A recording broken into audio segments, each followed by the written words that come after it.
Bismillahirrahmanirrahim. Assalamualaikum warahmatullahi wabarakatuh. Innal hamdalillah nahmaduhu wa nasta'inuhu wa nastaghfiruh wa natubu ilayhi. Asyhadu an la ilaha illallah wahdahu la syarikalah wa asyhadu anna Muhammadan abduhu wa rasuluh. Allahumma shalli wa sallim wa barik ala nabiyyina al-karim Nabiyyina Muhammadin wa ala alihi wa ashabihi wa man saru ala najihi ila yaumiddin. Ya ayyuhalladzina amanu taqullaha haqqa tuqatih wa la tamutunna illa wa antum muslimun. Allahumma anfa'na bima 'allamtana wa 'allimna ma yanfa'una wa zidna ilma. Ibu, para jamaah keluarga besar Masjid Rawdatul Jannah, mudah-mudahan malam ini senantiasa mendapatkan limpahan rahmat, keberkahan dari Allah Subhanahu wa taala. Kita bersyukur kepada Allah Subhanahu wa taala, malam ini kita dipertemukan oleh Allah di dalam majelis ilmu, majelis rutinan setiap Kamis malam Jumat. Mudah-mudahan majelis ini istiqomah, karena mencari ilmu itu tidak ada istilah pensiun. Pensiunnya adalah kematian, mati baru pensiun. Kalau pegawai negeri bisa pensiun, Bu Irdam bisa pensiun. Kalau ngaji nggak boleh pensiun. Wa'bud rabbaka hatta ya'tiyakal yaqin. Beribadahlah engkau kepada Rabbmu sampai datang kepadamu kematian. Artinya selama masih nafas ini ada di kandung badan, tetap kita wajib untuk mencari ilmu. Kalau bahasa kami ke santri-santri, golek ilmu itu sampai mati. Ya, kenapa? Karena memang ini adalah jalan untuk meraih jannah. Jalan yang mudah untuk menuju surga ya mencari ilmu. Jadi jalan ke surga itu macam-macam. Tapi cari ilmu itu jalan pintas. Ya, karena mungkin ada orang punya kelemahan di A, di B, di C, tetapi kemudian dia semangat dalam mencari ilmu. Dia menghiasi hidupnya dengan ilmu, sehingga ibadah-ibadahnya tidak luput, semuanya berdasar dengan ilmu. Makanya kata Rasulullah SAW, man salaka tariqan yaltamisu fihi ilman sahalallahu lahu tariqan ilal jannah. Siapa yang keluar rumah meniti suatu jalan, ya, untuk mencari ilmu, maka dia akan dimudahkan oleh Allah jalan menuju apa? Jannah. Mudah-mudahan kita semua istiqomah di dalam ketaatan, istiqomah dalam kebaikan, ya, lebih-lebih istiqomah di dalam mencari ilmu. Bapak Ibu sekalian, para jamaah rahimakumullah, malam ini kita akan membahas bahasan pendek, karena malam itu nggak boleh lama-lama, harus segera tidur. Tetapi sebelum tidur kita harus ada bekal, ada yang dibawa tidur. Mudah-mudahan yang akan kita kaji nanti, meskipun sedikit, meskipun pendek, memberi manfaat untuk kita semua. Dan kita bermohon kepada Allah agar Allah memberikan hidayah taufik untuk bisa mengamalkan apa yang kita kaji pada malam hari ini. Ibu sekalian, tema kita pada malam hari ini adalah agar doamu dikabulkan oleh Allah Subhanahu wa taala. Melihat tema ini, kita akan menitik beratkan pembahasan terkait masalah doa. Siapa yang tidak butuh kepada Allah? Pasti semua orang itu butuh kepada Allah. Makanya di dalam surah Al-Ikhlas itu Allah menyebutkan qul huwallahu ahad, Allahus samad. Allahus samad. Allah itu tempat bergantung. Berarti Allah itu mempunyai sifat somadiyah, di mana seluruh makhluk Allah ini bergantung kepadanya, dan hanyalah Allah lah yang bisa mengabulkan doa itu. Tidak ada satupun orang atau makhluk yang bisa mengabulkan doa kecuali hanya Allah Sang Khalik. Maka seharusnya kita sebagai makhluk Allah, ya, butuh sama Allah. Meskipun kemudian masing-masing kita berbeda satu sama lain kebutuhan kita. Ada yang butuh duit itu ya, ada yang butuh utang biar lunas itu ya, Ada yang butuh, kalau yang punya bebeknya jangkrak, apa jangkrak itu, bisa berkembang biak, kemudian bisa produktif. Ada yang butuh, anaknya kepingin jadi anak yang solih, keluarganya sakinah, mawaddah, warahmah. Ada yang butuh suaminya agar setia sampai mati, ya gitu ya. Nah, ini kan zamannya orang yang gak setia. Nah, ini kita butuh sama Allah agar suami ini setia. Kalau orang laki-laki butuhnya mempunyai istri yang taat sampai mati, ya gitu kan. Artinya semua orang itu masing-masing punya kebutuhan yang berbeda. Lah, agar kebutuhan ini diijabah oleh Allah, agar permintaan kita diijabah oleh Allah Subhanahu wa taala, ada beberapa poin yang harus kita perhatikan. Yang pertama, ya, kita di dalam meminta kepada Allah itu, ya, yaitu yang dimaksud dengan berdoa, maka niatkan berdoa itu adalah untuk beribadah. Karena memang doa itu adalah apa? Ibadah. Sehingga kalau kita minta kepada Allah, maka disitulah kita sedang beribadah kepada Allah. Semakin banyak permintaan yang kita berikan kepada Allah, yang kita minta kepada Allah, berarti kita telah apa? Beribadah. Artinya orang yang beribadah pasti akan diberi pahala oleh Allah Subhanahu wa taala. Kata Rasulullah SAW mengatakan ad-du'a'u huwal ibadah. Doa itu adalah ibadah. Maka di sini niatkan kita berdoa kepada Allah itu dalam rangka kita beribadah kepada Allah Subhanahu wa taala. Sehingga kita ini tidak akan malas. Tidak akan malas. Karena ada orang itu malas berdoa. Ya, padahal doa itu adalah ibadah. Semakin sering dia berdoa kepada Allah, maka dia semakin besar peluangnya akan mendapatkan pahala dari ibadahnya, yaitu dari doanya. Yang kedua, karena doa itu beribadah, maka kita mesti memperbanyak apa? Doa, memperbanyak doa. Ya, makanya dikatakan oleh Allah Subhanahu wa taala, wa qala rabbukum ud'uuni astajib lakum. Ya, dan Rabbmu telah berfirman, ud'uuni astajib lakum.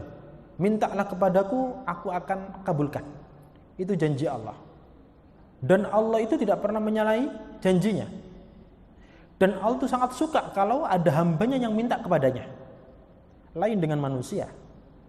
Kalau ada anak 5 di dalam satu rumah, si A minta, si B mintanya nomor 3, minta yang 4, minta. Sebentar lagi kemudian minta lagi. Jajannya habis, minta lagi. Apa kata kita? Jajan wae. Ya, jajan wae. Jaluk terus. Tapi kalau Allah tidak. Semakin sering dimintai, Allah itu semakin senang. Semakin senang. Dan Allah berjanji, yang mau minta tak kasih. Makanya Allah itu ya tidak menyukai kepada orang-orang yang enggan minta, enggan yang berdoa kepada Allah. Makanya dikatakan innal ladzina yastakbiruna an ibadati sayadkhuluna jahannama dahirin. Surah Al-Mu'min ayat 60. Ya, surat Al-Mu'min ayat berapa tadi? Ayat 60. Dikatakan oleh Allah Subhanahu wa taala, sesungguhnya orang-orang yang istikbar. Istikbar itu adalah orang yang sombong. Ya, an ibadati, tidak mau minta kepadaku. Jadi orang yang enggan berdoa artinya dia sombong. Kadang-kadang orang itu punya kemampuan ya berpikir, dia cerdas. Kadang-kadang dia hanya mengandalkan kecerdasannya. Seakan-akan dia enggak butuh sama Allah. Kadang-kadang orang itu yang sudah kaya mengandalkan kekayaannya, enggak butuh sama Allah.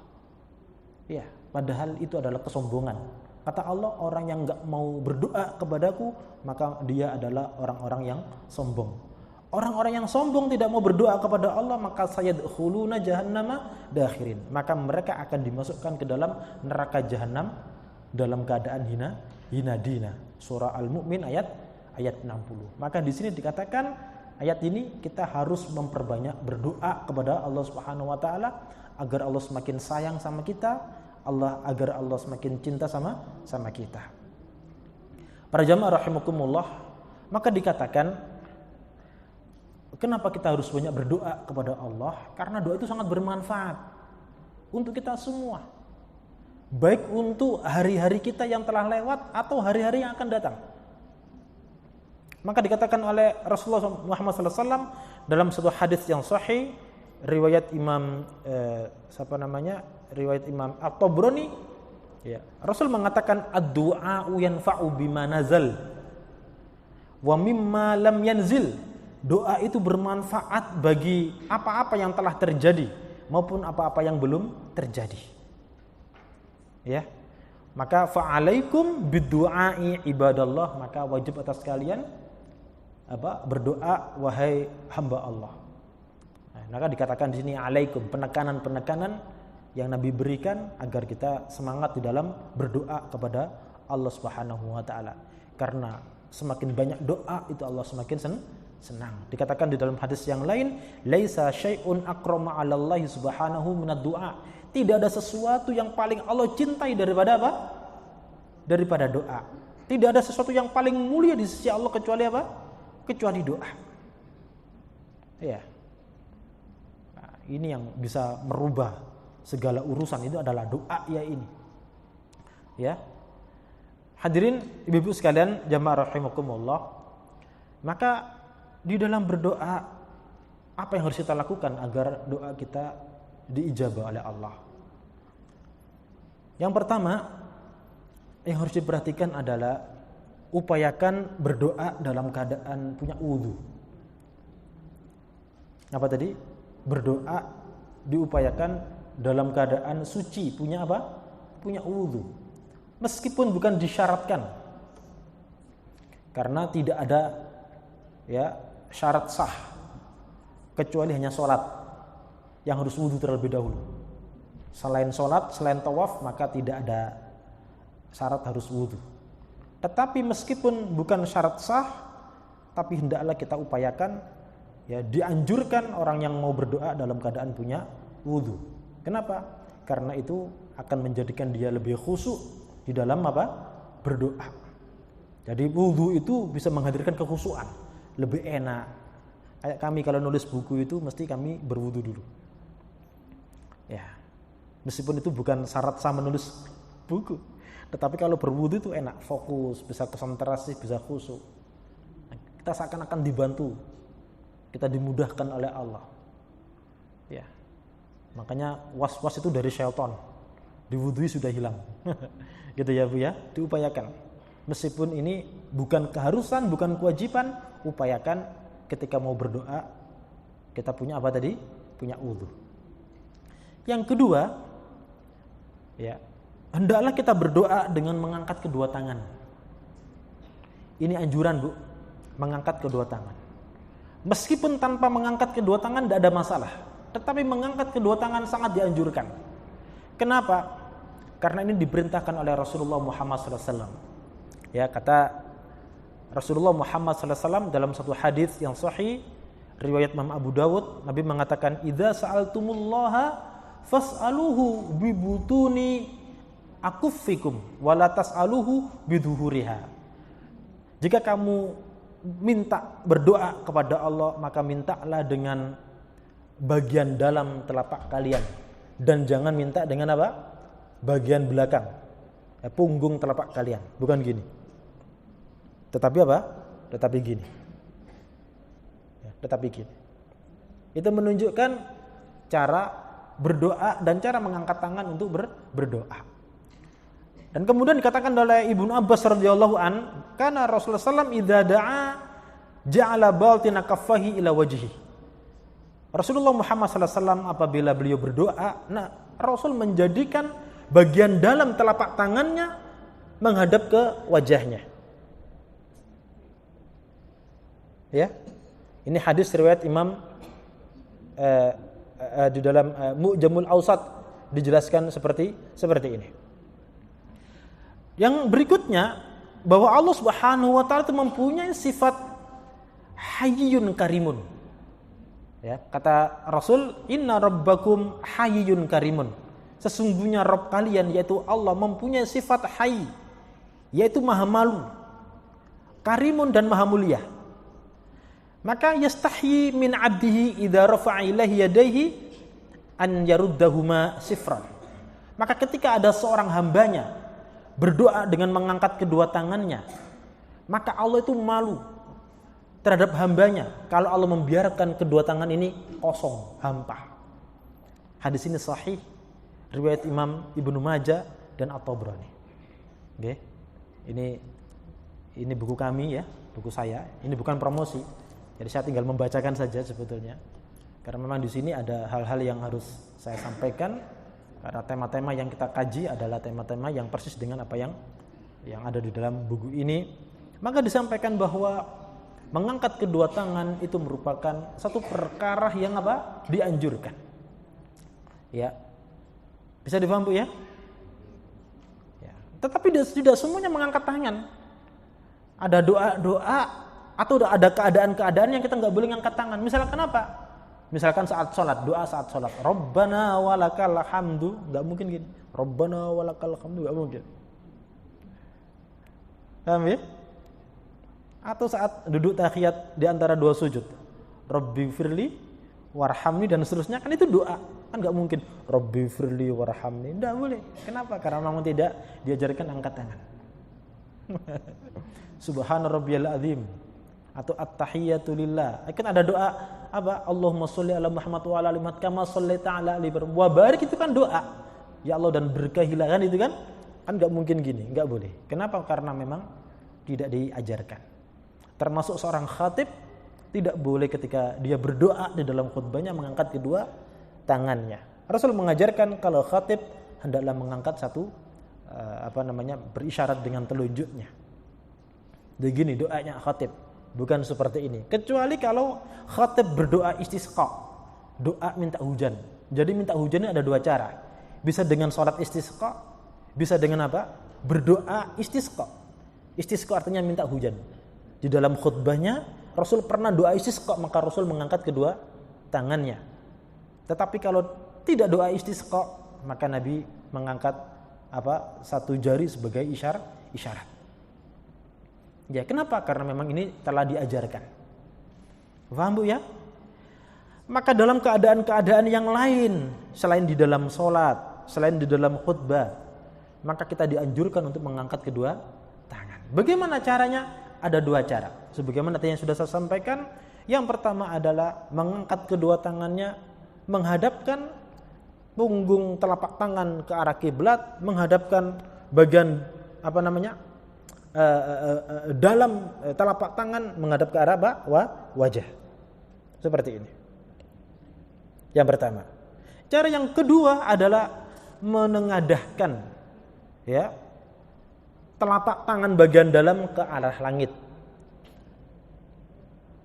Ya, ini sahih yang diajarkan oleh Rasulullah sallallahu alaihi wasallam ya, sebagaimana hadis riwayat Imam Ibnu Umar dari dari Abu Hurairah seperti ini. Atau gini.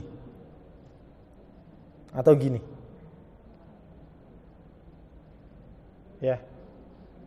Paham Bu ya? Jadi ngangkat tangannya harus jelas, enggak boleh maga. Ada yang gini. Maga. Angkat tangan. Ya, angkat tangan. Lah, ternyata dikatakan oleh para ulama, mengangkat kedua tangan di dalam berdoa itu adalah salah satu sebab dikabulkannya doa. Ya, bisa difaham Bu ya? Bu, bisa difaham ya? Baik. Kemudian ada berikutnya, agar doa kita dikabulkan oleh Allah Subhanahu wa taala, hendaklah berdoa kita memulai dengan membaca apa? Membaca tahmid lalu sholawat atas Nabi. Bagaimana caranya? Alhamdulillahirabbil alamin. Allahumma sholli ala Muhammad wa ala ali Muhammad. Baru kita berdoa apa yang kita inginkan. Kata Rasulullah SAW, ya, beliau mengatakan ketika melihat seseorang berdoa tanpa tahmid, tanpa memuji Allah, tanpa sholawat, langsung dia berdoa, Nabi katakan dia terburu-buru. Dia terburu-buru.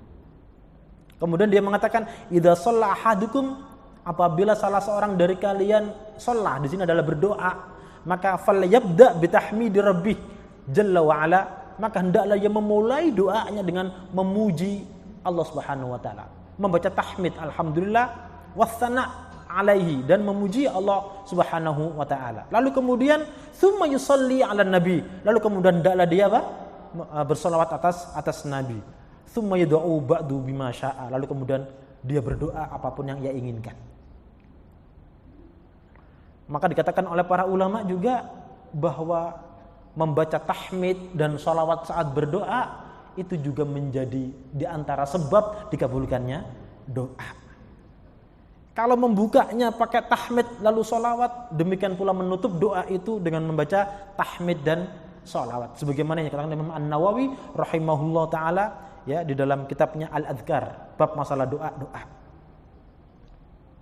Bisa difaham Bu ya? Bisa mempraktekkan? Ya, bukan ditulis.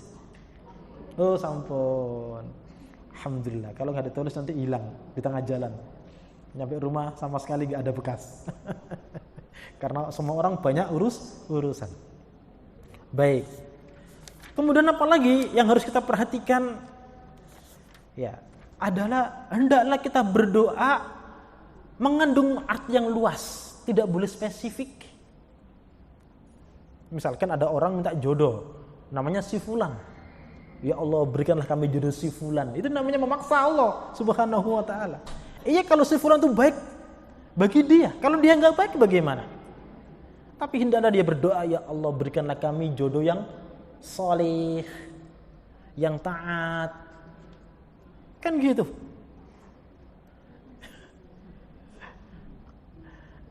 Kalau minta sesuatu, ya Allah berikanlah kami mobil warna merah yang mereknya ini dan itu namanya spesifik. Dikte Allah itu.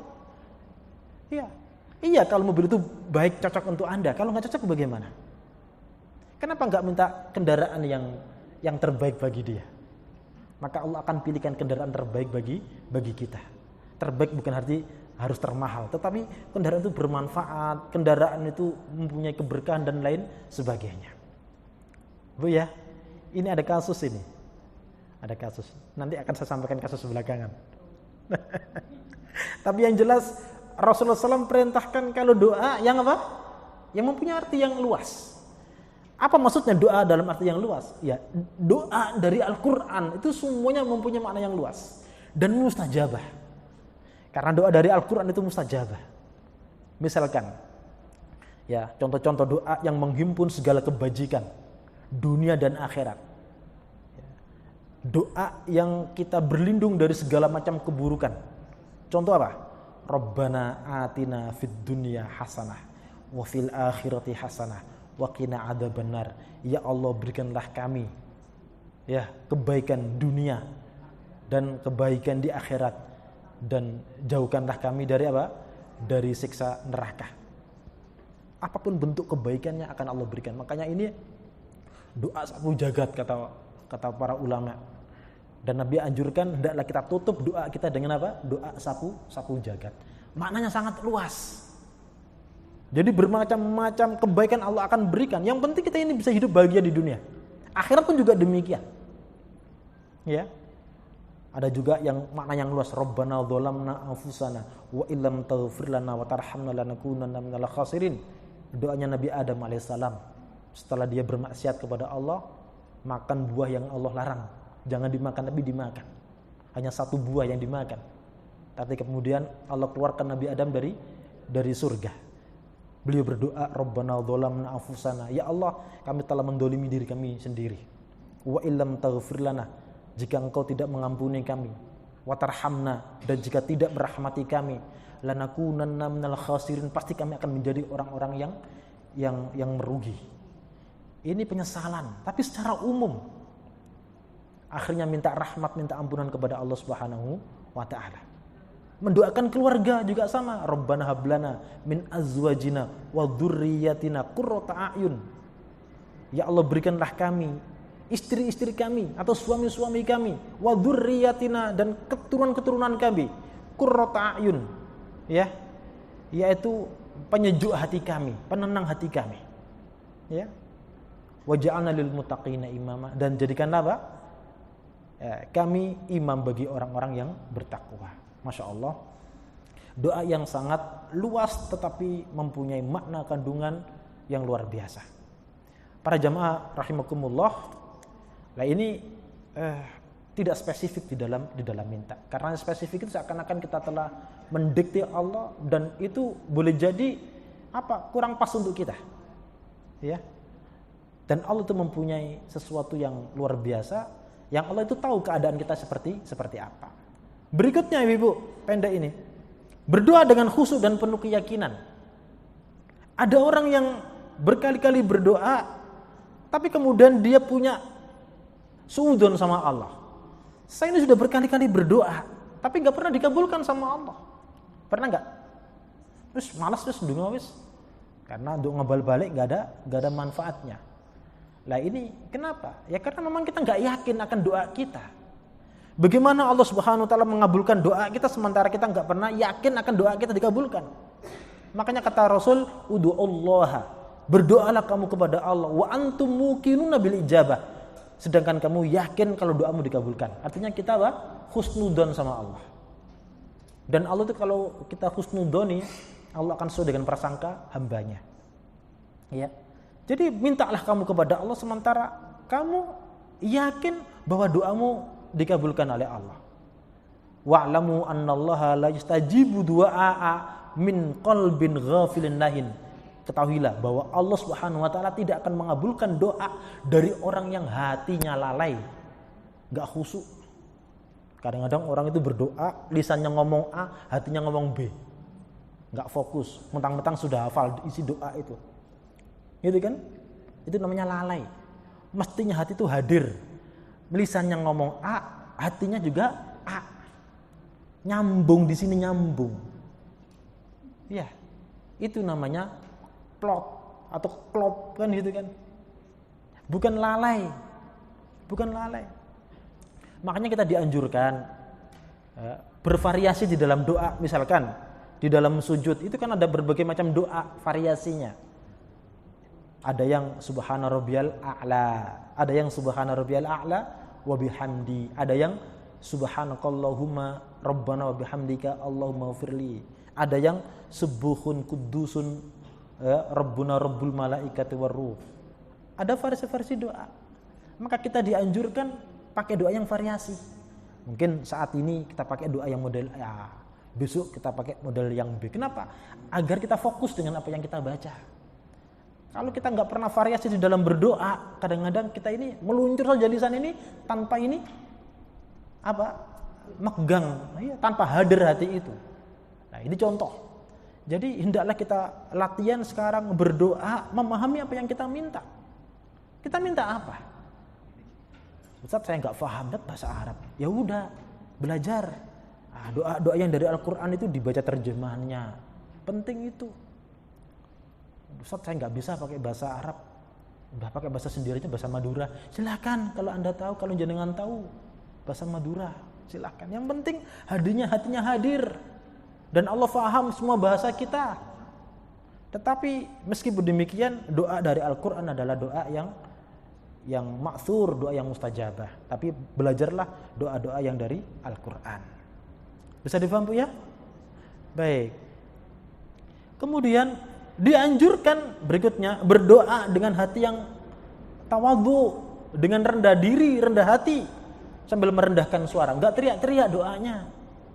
Karena Allah itu Maha mendengar. Allah tidak peka telinganya.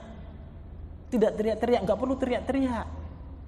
Dianjurkan kita berdoa, kata Imam Ibnu Taimiyah, berdoa dengan suara yang lirih, yang sekedar kita itu bisa mendengarnya. Makanya dikatakan oleh Allah Subhanahu wa taala dalam surah Al-A'raf 55, "Ud'u rabbakum tadarruan wa khufyah, innahu la yuhibbul mu'tadin." Ya, berdoalah engkau kepada Rabbmu tadarruan, dengan tadarru', rendah diri, wa khufyah, dengan rasa takut. Dan Allah tidak menyukai orang-orang yang melebihi batas, yang melewati batas. Artinya orang-orang yang doa dengan ngangkat suaranya, dengan teriak-teriak, itu dianggap orang yang melampaui batas, maka tidak diperbolehkan. Ya, dalam ayat yang lain, wadhkur rabbaka fi nafsika tadarruan wa khifatan wa dunal jahri minal qaul. Hendaklah kamu berzikir, berdoa kepada Rabbmu dengan tadarru', dengan rasa takut, rendah diri, dan dunal jahri minal qaul, dan tidak mengeraskan suaranya. Ya, makanya tidak boleh orang yang ada di samping-samping ini keras-keras kalau baca Quran. kalau ada orang sedang berdoa. Makanya Rasul juga menegur saat iktikaf ada orang yang keras baca Al-Qur'annya. Rasul kan gitu, ketika iktikaf kan pasang tenda-tenda agar dia lebih fokus itu pasang tenda. Lah kok ternyata ada orang yang membaca Al-Qur'an dengan suara keras. Maka Nabi keluar dari iktikafnya, maka kemudian Nabi tegur orang itu. Ya, ala innakulakum munajin rabbah. Ingatlah, masing-masing dari kalian itu sedang bermunajat, berbisik-bisik, punya kepentingan sama Allah. Maka janganlah bacaanmu mengganggu orang lain.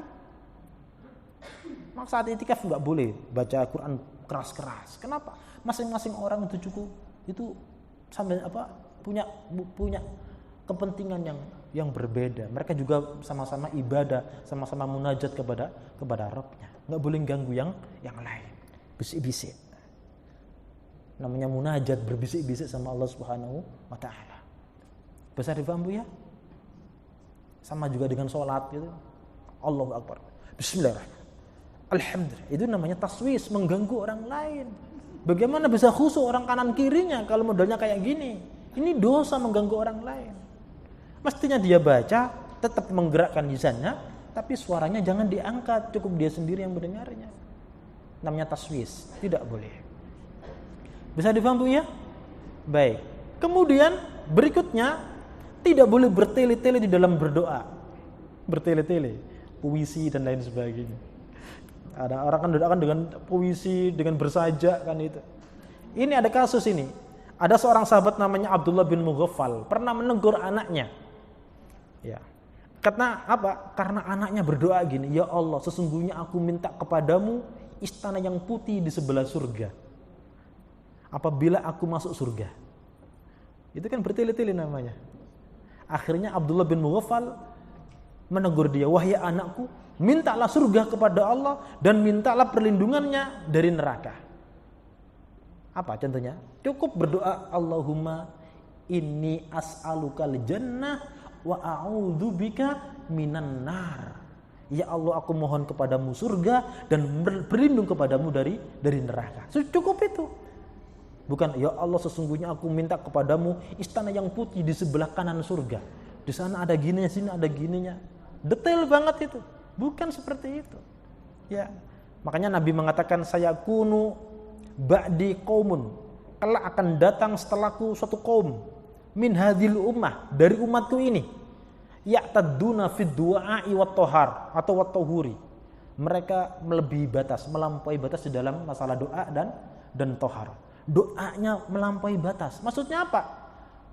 Maksudnya adalah bertele-tele di dalam berdoa. Bukan banyak minta. Kalau banyak minta, Allah Ta'ala suka kepada dia. Tapi kalau bertele-tele itu namanya melampaui batas. Kemudian melampaui batas di dalam masalah tohar. Itu toharo airnya kekencengan. Kalau kerannya dibesarin itu kan.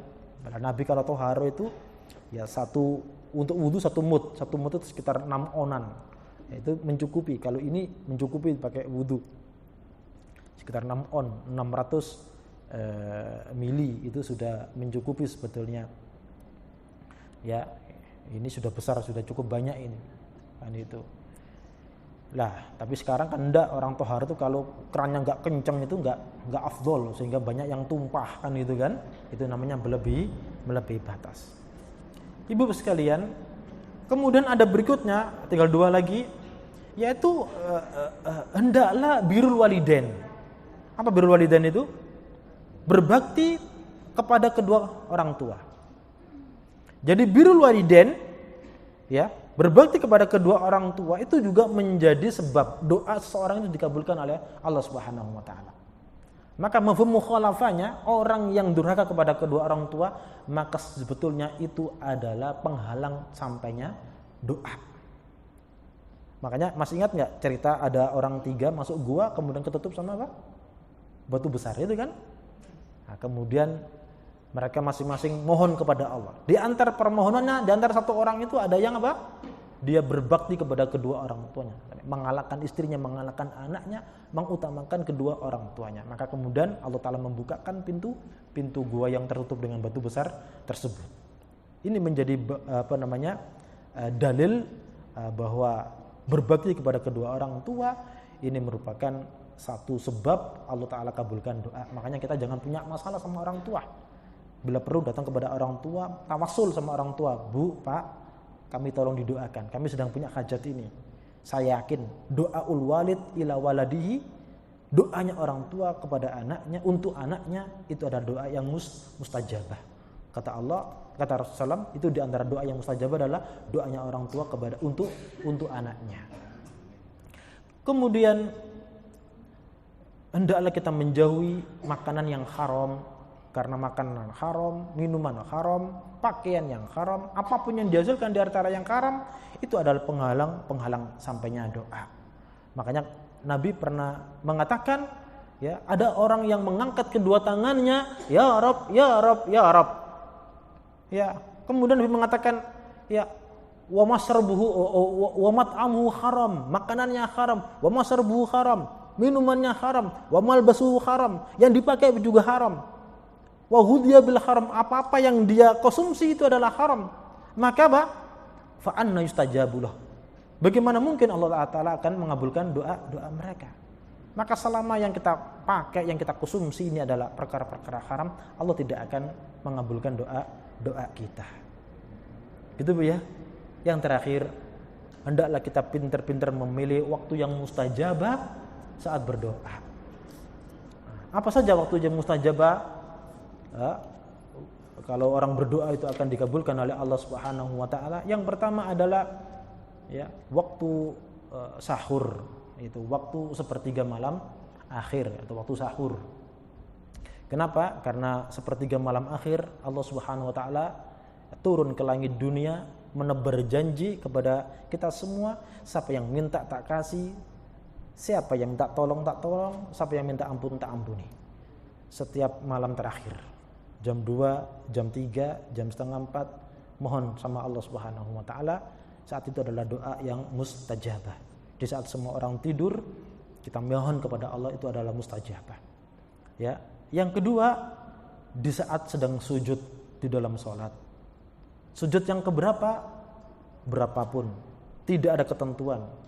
Bahkan orang yang mengkhususkan sujud terakhir untuk berdoa, ini bukan tidak ada apa? Ini tidak ada dasar hukumnya. Artinya apa? Setiap sujud yang ia lakukan pada salat wajibnya, salat sunnahnya, dia berdoa kepada Allah Subhanahu wa taala, maka Allah akan kabulkan. Kenapa? Karena dikatakan oleh Allah, oleh Rasul, aqrabu ma yakunul abdu min rabbi wa huwa sajidun, yaitu posisi yang paling dekat antara hamba dengan Allah itu adalah ketika dia sedang sujud. Maka fa'kthiru ad-du'a, maka perbanyaklah doa. Jadi waktu-waktu masih di dalam keadaan sholat. Jadi ini kemudian para ulama sepakat, doa yang dipanjatkan saat ketika sholat, maka itu adalah mustajabah.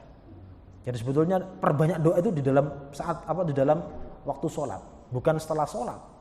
Sebetulnya ya, mestinya di dalam waktu sholat. Makanya kalau sujud jangan buru-buru ngangkat. Kalau sholat wajib mungkin kita ngikut imam ya.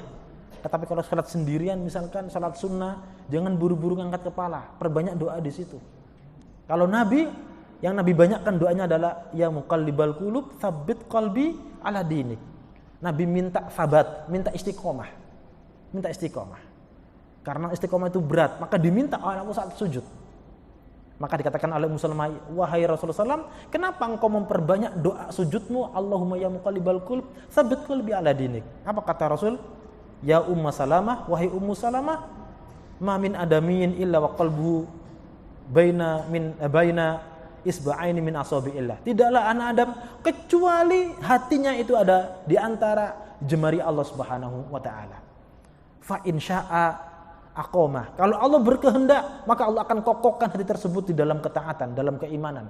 Dan ketika Allah berkehendak, maka Allah akan condongkan hati tersebut ke dalam kesesatan. Maka aku mohon apa tadi? Mohon istiqomah di dalam sujudku. Makanya ini kita butuh agar kita mati dalam keadaan baik, dalam keadaan Islam, dalam keadaan iman, dalam keadaan husnul khatimah. Kita butuh doa, Allahumma ya muqallibal qulub, tsabbit qalbi ala dinik. Ya Allah, wahai zat yang membolak-balikkan hati, tetapkanlah hati kami di dalam agamamu. Doa di dalam sujud. Yang ketiga, doa di antara adzan dan iqamah. Nabi mengatakan la yuraddu du'a bainal adzan wal iqamah. Tidak akan ditolak doa antara adzan dan iqamah. Ibu-ibu di rumah mendengar adzan dikumandangkan. Setelah adzan jenengan doa setelah adzan. Allahumma rabb hadhihi da'watit tamah dan seterusnya. Lalu jenengan angkat tangan, jenengan berdoa. Ya, tempenya ditinggal dulu. Sambelnya ditinggal dulu, angkat tangan dulu berdoa. Mumpung masih belum iqamah. Ya, angkat tangan berdoa. Ini adalah waktu yang mustajabah. Kata Nabi, tidak akan ditolak doa yang dipanjatkan di antara adzan dan iqamah. Bisa difaham Bu ya? Ini hadis sahih riwayat Imam Abu Dawud. Kemudian hari Jumat. Hari Jumat itu ada waktu yang mustajabah, tapi sangat sedikit dikatakan oleh Rasul, sangat sedikit waktu itu. Kapan? Memang ada 40 pendapat, tetapi yang kuat menjurus hanya 2 pendapat. Karena sesuai dengan hadis. Yang pertama adalah ketika khatib duduk di atas mimbar pada khutbah kedua, duduk di antara 2 khutbah sampai salat selesai. Itu waktunya sangat pendek. Yang kedua adalah waktu setelah asar hari Jumat sampai menjelang maghrib. Maka dulu kalau para sahabat, waktu-waktu itu bukan main bola, bukan ngabuburit, tapi mereka ke masjid, ya, mereka berdoa kepada Allah Subhanahu Wa Taala untuk menghabiskan sore hari Jumat. Ya, setelah asar agak sedikit lama, ya, sampai menjelang maghrib. Itu adalah waktu yang mustajabah saat hari Jumat. Bukan paginya, bukan siangnya, tetapi kena sorenya atau ketika saat khutib duduk di atas mimbar pada di antara 2 khutbah sampai sholat selesai. Kemudian berikutnya adalah doanya orang yang sedang berpuasa, Ibu. Puasa apa ini? Puasa wajib atau puasa sunnah? Kalau jenengan puasa wajib, kalau jenengan puasa sunnah, silakan. Ketika mumpung jenengan sedang berpuasa, maka apa? Maka banyak berdoa. Ya, pokoknya sedang berpuasa. Kalau berpuasa kan setelah subuh. Sahur kan? Setelah sahur, kemudian subuh jam 6 jenengan doa, 7 jenengan doa, 8, 9, 10, ada waktu berapa belas jam itu. Jenengan doa, maka doa itu adalah mustajabah. Mumpung dalam keadaan berpuasa. Ya, dikatakan hatta yuftir. Ya, doa us-shaim hatta yuftir. Doanya orang yang berpuasa sampai dia berbuka. Artinya sepanjang hari dia berpuasa, maka sepanjang hari itu dia mustajabah di dalam berdoa. Lebih-lebih ketika dia iftar, ketika dia sedang berbuka puasa, maka sebelum berbuka puasa, maka dia berdoa kepada Allah, maka itu adalah mustajabah. Kemudian doaul Arafah, Bu. Doa Arafah. Doa pada hari Arafah tanggal 9 Dzulhijjah. Ketika orang-orang haji sedang wukuf di Arafah, matahari tergelincir di siang hari setelah zuhur, jenengan apa? Berdoa. Yang di Indonesia berdoa, yang di PP lagi berdoa. Maka itu adalah waktu yang mustajabah. Kata Nabi, sebaik-baik doa adalah doa hari Arafah.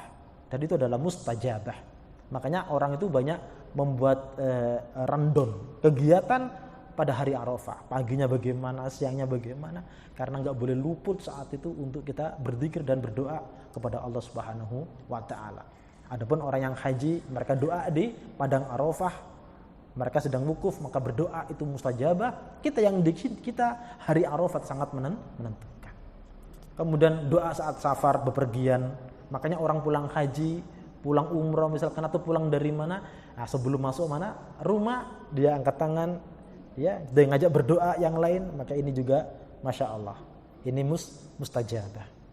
Kemudian terakhir, doa saat tertimpa musibah, ya, siapapun yang kena musibah, maka berdoalah kepada Allah, minta pahala yang banyak kepada Allah, maka Allah akan berikan pahala. Makanya Rasul mengajarkan kalau kita mau takziah, ya, mau takziah kepada orang yang meninggal, ada doanya. Innalillahi ma akhadha wa lahu ma a'ta wa likulli syai'in ajalun musamma faltasbir wal tahtasib. Kita dianjurkan oleh Rasul untuk mengucapkan itu kepada orang yang kena musibah, keluarganya. Faltasbir wal tahtasib. Bersabarlah kamu dan mohonlah kamu pahala kepada Allah. Kenapa? Kamu akan diberi pahala. Karena dia sedang kena musibah. Maka doa apapun yang dipanjatkan oleh orang sedang kesusahan, kena musibah, kena kematian, kena apa, maka itu akan mustajabah, akan dikabulkan doanya oleh Allah Subhanahu wa Ta'ala. Ibu sekalian, jadi itu yang Yang penting di dalam apa yang kita kaji pada sore hari ini, mungkin ada hal-hal yang perlu disampaikan. Saya persilakan 1, 2, 3 pertanyaan, saya persilakan insyaallah. Mudah-mudahan kita semua diberikan kemanfaatan ilmu oleh Allah Subhanahu wa taala. Monggo Ibu. Ada 2 pertanyaan Ustaz. Yang pertama, tadi waktu berdoa mengangkat tangan, menghadapkan tangan ke kiblat sama nah, sekarang posisi mata Ustaz. Apa mata kita saat berdoa itu kita pejamkan, kita melihat telapak tangan atau ke atas? Yang pertama. Yang kedua, waktu doa sujud terakhir atau sujud apa saja tadi boleh berdoa panjang Ustaz tadi. Apakah boleh kita berdoa di dalam hati? Karena mungkin doa-doa dalam bahasa Arab kita tidak terlalu banyak yang hafal. Di dalam sholat kan bahasa Indonesia tidak boleh. Nah, apa kita di dalam hati aja memperbanyak doa waktu sujud-sujud itu. Itu aja Ustaz. Terima kasih. Wassalamualaikum warahmatullahi wabarakatuh. Assalamualaikum warahmatullahi wabarakatuh. Ini Ustaz, saya mau nanya masalah doa tadi. Sebenarnya saya bingung Ustaz. Saya pernah nanya sama salah satu Ustaz ya Ustaz. Kalau mau doa itu kan dalam sholat tadi Ustaz ya, dalam sujud ya. Kalau mau doa ya di luar sholat. Kalau sholat khusus sholat gitu aja Ustaz. Jadi saya bingung tadi dalam ada dasar hukumnya juga apa yang tadi kalau di luar sholat ada dasar hukumnya Ustaz. Jadi biar saya tidak bingung saya mau ngambil posisi yang mana, maksudnya apa di sholat tadi dalam hati dalam sujud, apa untuk sholat ya sholat khusus sholat, tapi doa di luar sholat gitu Ustaz. Matur nuwun Ustaz. Assalamualaikum warahmatullahi wabarakatuh. Tidak ada keterangan Ibu. Karena nggak ada keterangan maka bebas suka-suka saja. Mau terpejam, mau lihat atas, lihat depan, lihat tangan, suka-suka. Karena nggak ada keterangan. Kalau posisi tangan disampaikan, dijelaskan oleh Rasul, posisi mata tidak ada keterangan. Ngaten nggih? Maka bebas suka-suka, tidak apa-apa. Yang penting bisa khusyuk. Yang kedua terkait masalah doa di dalam sholat, apakah di dalam hati, ibu-ibu sekalian, Allah Subhanahu wa taala itu Maha mengetahui apa yang kita sampaikan di lisan kita, apa yang terbesit dalam hati itu pun Allah juga faham dan mengetahui. Tetapi yang namanya berdoa atau berzikir hendaklah kita menggerakkan lisan. Zikrullah itu harus menggerakkan lisan. Makanya dikatakan oleh Rasulullah SAW membasahi lisan dengan zikrullah. Maka dianjurkan kita berdoa adalah dengan lisan. Berdoa dengan lisan, hatinya hadir. Terus bagaimana antisipasi doa yang nggak tahu bahasa Arab? Insya Allah bisa. Kalau kita bersemangat di dalam belajar, ada doa-doa yang kita pilih itu yang jadi andalan, hafalkan doa itu. Minta siapa untuk merekam suara kita putar balik-balik, itu insya Allah bisa. Insya Allah itu bisa. Apakah boleh doa pakai Indonesia? Memang ada ikhtilaf, ada perbedaan. Ada yang mengatakan itu boleh, ada yang mengatakan tidak. Tapi kami berpendapat lebih berhati-hati karena di dalam sholat itu tidak ada bahasa kecuali bahasa sholat dan juga doa-doa yang ma'thur dari Rasulullah SAW dari Allah Subhanahu wa taala. Termasuk doa Rabbana atina fid dunya hasanah. Boleh nggak dibaca saat sujud? Boleh saja. Katanya nggak boleh baca Al-Quran. Kita membaca Rabbana atina itu bukan karena Qurannya, tetapi karena itu adalah doa. Tidak ada masalah. Itu doa yang menyapu seluruh jagat dunia akhirat dapatkan di Rabbana atina fid dunya hasanah. Bisa juga doa selain sujud. Nabi memberikan satu isyarat boleh berdoa setelah tahiyat akhir. Setelah innaka hamidum majid, ada Allahumma inni a'udzubika min adzabil jahannam wa min adzabil qabri wa min fitnatil mahya wal mamati wa min syarri fitnatil masiihid dajjal. Allahumma a'inni ala dzikri wa syukri wa husni ibadatik. Ada Allahumma inni dzalamtu nafsi dzulman katsira wa la yaghfiru dzunuba illa anta faghfirli maghfiratan min 'indik warhamni innaka antal ghafurur rahim. Di Bulughul Maram itu ada. Setelah itu kita bikin doa-doa apapun boleh, silakan. Makanya jangan buru-buru salam. Mumpung kita dalam keadaan apa? Dalam keadaan salat. Menyambung ibu tadi ngatan itu doa-doa itu di dalam salat apakah di luar salat? Silakan, doa itu dimanapun itu boleh. Di luar sholat boleh, di dalam sholat boleh. Tetapi kalau kita bilang mustajabahnya adalah di dalam sholat. Karena saat sholat adalah orang itu sangat dekat sama Allah Subhanahu wa taala. Dan Nabi contohkan banyak-banyak doa. Nabi juga pernah berdoa tadi itu, Allahumma ya muqallibal qulub, tsabbit qalbi ala dinik di dalam sujudnya. Padahal doa sujud bukan itu. Ngerti nggih? Doa sujud adalah subhana rabbiyal a'la. Subhana rabbiyal a'la wa bihamdi. Subhanakallahumma rabbana hamdika Allahumma ighfirli. Tetapi Nabi berdoa Allahumma ya muqallibal qulub di dalam sujudnya menunjukkan bolehnya kita berdoa di dalam salat. Dan itu adalah doa-doa yang mustajabah karena memang waktunya adalah mustajabah. Adapun di luar salat kita berdoa lagi, monggo silahkan, tidak ada masalah. Ngoten nggih, tidak ada masalah. Kalau ada orang yang mengatakan bahwa dilarang doa di dalam salat, harus diperinci. Salat yang mana? Pas waktu mana? Kondisi apa? Kalau ruku tidak ada. Berdiri tidak ada.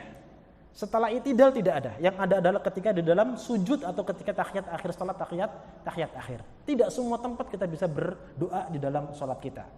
Karena memang Nabi contohkan seperti itu. Ya, Nabi doa saat sujud. Tidak ada keterangan sujud yang mana. Mungkin sujud di pertama, kedua, ketiga, keempat, kelima, keenam, kalau 3 rakaat. Mungkin yang ke-8, kalau 8 rakaat. Suka-suka kita, terserah. Tapi kalau mengkhususkan sujud terakhir saja untuk doa, itu yang nggak ada keterangan dari Rasulullah SAW. Makanya nggak boleh mengkhususkan. Suka-suka kita, terserah sujud mana terserah. Ngoten nggih? Atau di akhir salat sebelum salam. Akhir salat apa? Sebelum salam. Maksudnya apa? Setelah tahiyat, sebelum salam kita berdoa, itu adalah waktu yang mustajabah. Paham bisa Bu ya? Bisa dipaham nggih? Adapun kan di luar salat, monggo. Silahkan. Kita biasanya juga doa di luar salat, nggak ada masalah. Wallahu taala a'lam. Barakallahu fiikum.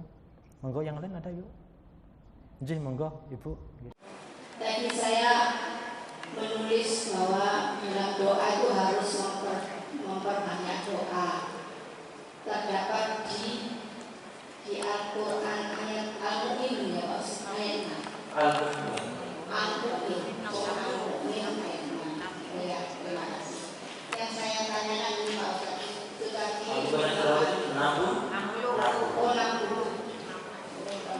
terima kasih. Terus ini ada yang pernah mengatakan begini Pak Ustaz, berdoalah pada saat orang itu mendapat rezeki, seperti halnya Ibu Maryam yang mendapat rezeki, kemudian Nabi Zakaria juga berdoa. Kemudian ada juga yang mengatakan bahwa berdoalah pada saat thalabul ilmu. Apakah itu dapat dikatakan waktu-waktu yang mustajab? Terima kasih. Oke, barakallahu fikum Ibu. Jadi prinsipnya doa itu kapanpun dan dimanapun. Makanya kita harus perhatian di tempat-tempat atau di waktu-waktu yang mustajab. Kalau tempat yang mustajab jelas. Kayak di mana? Kayak di Raudhah misalkan, kayak di Multazam, kayak di apalagi di Arafah, sedang wukuf di Arafah, atau di sekitaran Baitullah Ka'bah itu. Dan Nabi tidak pernah minta tambahan kecuali tambahan ilmu. Wa qul rabbi zidni ilma. Wahai Muhammad, ya, katakanlah, berdoalah, Rabbi zidni ilma. Ya Allah, tambahkanlah aku ilmu. Jadi seorang talib dianjurkan memperbanyak berdoa karena dia sangat butuh ilmu. Ya. Maka mungkin seorang talib yang mustajabah adalah ketika talib itu apa? Safar mencari ilmu. Artinya selama dalam perjalanan mencari ilmu setahun, 2 tahun dalam keadaan safar terus menerus, maka doanya ketika dia safar itu yang mustajabah. Karena doanya safar, orang yang safar itu mustajabah. Makanya kalau safar gak boleh piringisan, kauyon melulu, selfie, lupa dia berdoa. Kata Nabi, salatun, ada 3 ya orang yang doanya tidak akan ditolak oleh Allah Subhanahu wa taala. Di antaranya adalah doaul musafir, doanya orang yang safar. Yang kedua adalah doanya orang-orang yang didolimi. Orang yang didolimi kalau berdoa maka doa ini akan dikabulkan oleh Allah. Gak peduli yang didolimi orang yang sholat atau yang gak sholat, orang kafir atau orang muslim, kalau dia disakit kemudian dia doa yang buruk kepada kita, takutlah akan terkabulkannya doa tersebut. Yang ketiga adalah doanya Imam Al-Adil, yaitu doanya penguasa yang adil. Ada hadis yang lain tersilain doaul walid ila waladi, doanya orang tua kepada anaknya. Ya. Nah, itu doa yang apa tadi? Mustajabah. Jadi seorang thalib mustajabahnya mungkin karena dia sedang dalam keadaan apa tadi? Safar, ya, dalam rangka mencari ilmu. Apa saya bilang kepada anak-anak, antum sekarang ini posisinya adalah musafir antum. Antum posisinya adalah musafir dalam rangka mencari ilmu. Banyak doa sama Allah, doakan orang tuamu agar Allah Ta'ala memberikan kemudahan di dalam rezekinya, memberikan kesehatan, ya, keberkahan dalam hidupnya, agar bisa berjuang bersama-sama, berjuang untuk untuk menyekolahkan, mencarikan kalian ilmu. Jadi gitu kita sampaikan kepada mereka. Ngaten Bu nggih? Wallahu taala a'lam. Kalau mau berdoa dulu disuruh tawasul. Yang maksud tawasul itu gimana? Baik, Ibu yang kedua. Oh. Saya pernah dengar pada waktu sholat itu tidak ada boleh baca an-araf kecuali bacaan sholat. Jadi kalau kita memang mau memohon sama Allah itu lebih baik dalam hati. Kecuali hal yang atas terakhir yang kita mohon sama Allah itu aja. Saya pernah dengar seperti itu. Kalau tidak saya bisa. Baik. Terima kasih. Assalamualaikum warahmatullahi wabarakatuh. Waalaikumsalam warahmatullahi wabarakatuh. Ibu, jadi gini, tentang tawassul, Allah Ta'ala mengatakan, ya ayyuhalladzina amanu taqullaha wabtaghu ilaihil wasilah. Hai orang-orang mukmin, takutlah engkau kepada Allah dan carilah wasilah, bertawassul. Tawassul atau mencari wasilah agar terkabulnya doa itu memang dianjurkan oleh syariat, termasuk oleh Rasulullah SAW. Nah, tawassul ini ada beberapa hal yang dibolehkan. Yang pertama adalah tawassul dengan amal solih. Dengan amal solih, orang beramal solih dalam rangka ingin ini itu, Allah akan mudahkan. Ya, itu boleh, silakan. Kayak kita sholat malam, kita puasa Senin Kemis, muasani anak agar anaknya sukses, anaknya hafal Quran, itu boleh enggak? Boleh. Karena ada kasus, ini seorang ustadz cerita itu kan, ada seorang ustadz cerita bahwa ini anak ini sebetulnya nggak semangat amat, tetapi hafalannya melampaui teman-temannya. Ternyata apa? Orang tuanya punya amalan. Didesak ngaku orang tuanya ini sejak mondokkan anak, orang tuanya ini puasa Senin Kemis agar anaknya sukses di dalam mondok. Dan ternyata Allah ijabah lewat itu. Itu namanya tawassul dengan amal solih.